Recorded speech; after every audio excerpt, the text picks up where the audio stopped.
Have you wondered how to plan your homeschool schedule? In today's video and podcast episode, I'm going to explain to you how to plan your yearly calendar and your weekly and daily schedule. So my name is Jackie and I am the founder of Homeschool ThinkTank and host of the Homeschool ThinkTank parenting podcast and video channel. I'm a longtime homeschooling mom, a homeschool consultant, and a certified life coach. So I help parents succeed at homeschooling their kids. Now, let's start with the bare basics on what you need to know. You need to know how many days of school are required where you live. Now, in the United States, this varies state to state, and it can vary depending on the country where you live, providing that homeschooling is legal where you live. And FYI, it is legal in the United States everywhere, but the laws do vary state to state. So you want to know how many days of school you are required to do with your children. Where we live, it's 180 days, and that's actually a fairly common number. So let's just sort of go with that number for this video. But again, check where you live to know how many days you have to do school. So that's your number one thing, is know how many days to do school. Now, number two is you're going to factor in the method that you use for homeschooling your kids. And I have a complete video and article about that. So in the article that goes with this video or podcast episode, you will find links to more helpful information and more information about planning your homeschooling schedule. So you want to know the method that you're using. Now, if you're an unschooler, you're not going to be planning around curriculum necessarily. You might use curriculum, but let's say you use more of a classical method of education with your kids where there are very distinct lessons. I personally take that into account. So what you can do is go through each of the curriculum that you use, each subject area, and basically count out the number of lessons that are in that curriculum. And for each one, you can divide the number of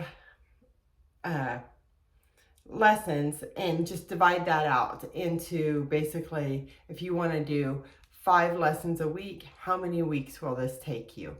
Likewise, you can say we're doing this in 180 days, and you can sometimes do 2 lessons in a day if necessary, or maybe with some curricula, you are only needing to do a lesson every other day. But you're really looking at the number of lessons and seeing how long that takes you.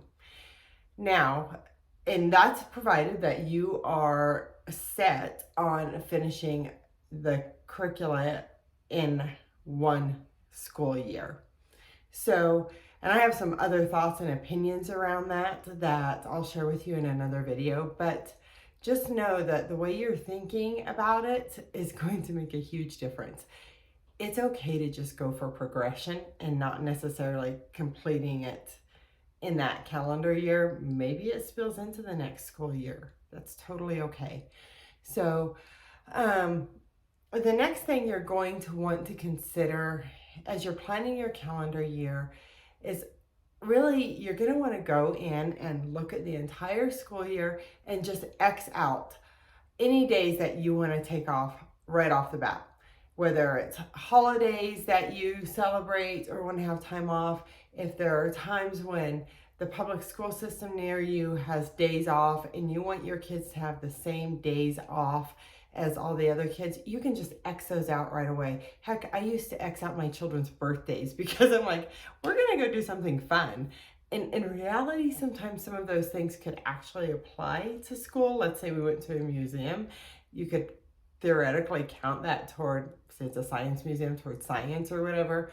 But I would just X those out because I knew I wanted to have fun on that day and not be worrying about school.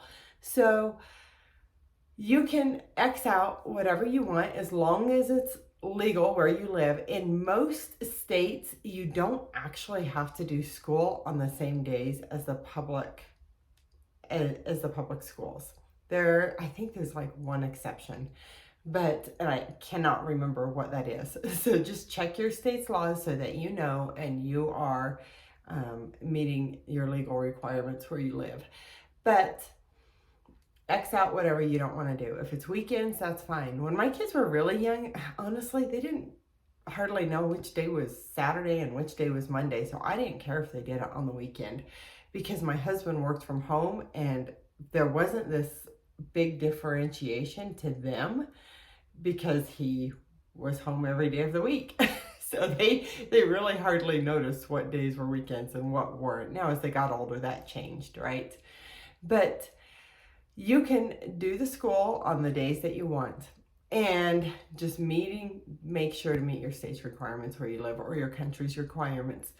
Okay, so that's sort of the gist of how you're going to do that. And I'm going to tell you right now, there are definitely some curriculum that really work to like make everything fit in that 180 days. And there are some that we've done that are more like 220 days, say for a math curriculum, that it's actually going to take to do that schoolwork. So we're doing school days far more than is legally required for some things, right?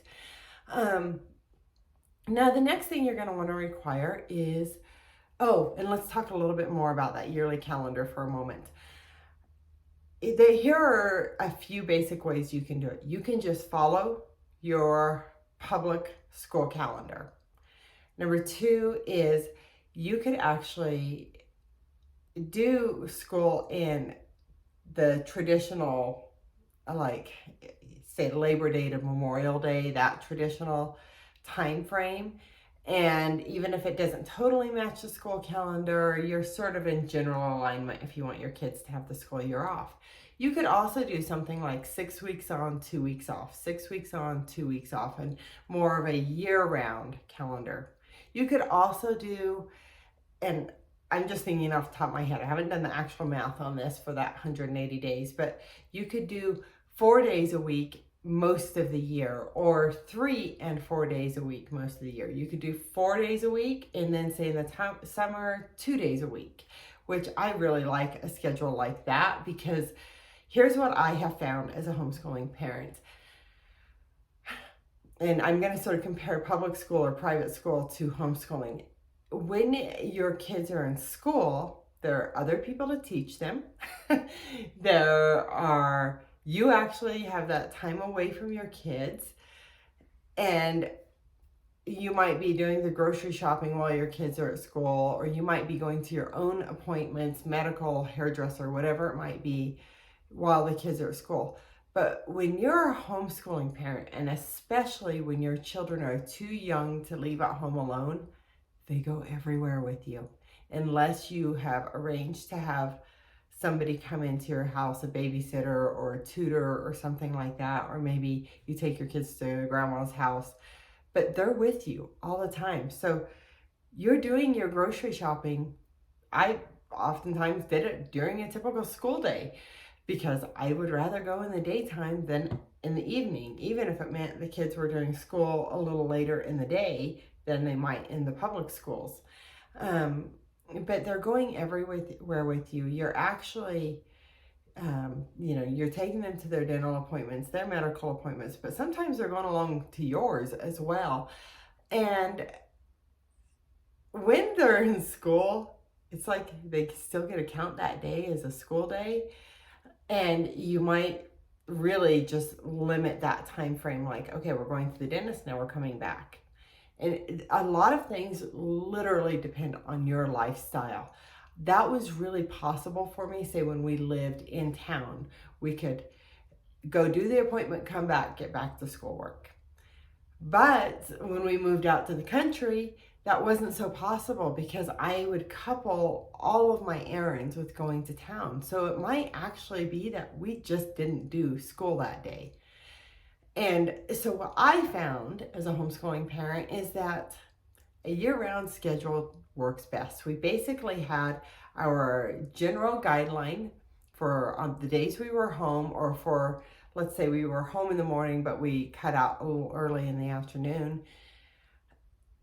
And we just basically did school any day that we were home. But sometimes when there were there was other parts of life, whether it's an appointment or maybe you have family in town or you're going on vacation, whatever it may be, then we just don't do school those days. But we did them most of the other days, and it really worked out pretty well as a year-round schedule. The other thing I like about a year-round schedule is you don't have that summer loss, so to speak. So even if your kids are just doing once a week of a math lesson or twice a week of a math lesson, maybe daily reading, that type of thing, that really does help a lot.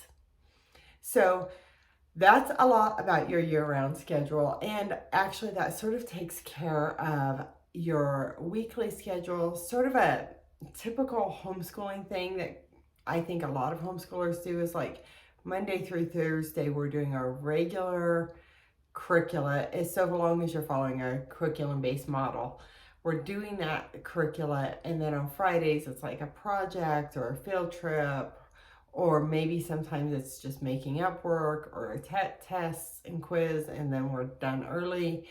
But what I'm saying is you have a lot of flexibility as a homeschooler. And I want to really compare this for just a second to, I call it like true homeschooling. And I coined that term during COVID, because as a true homeschooler, you have all that flexibility. If your kids are in a K-12 program, or like when everybody did homeschooling, which it was not homeschooling during COVID, they don't have the choices in curricula, the choices in the styles of homeschooling.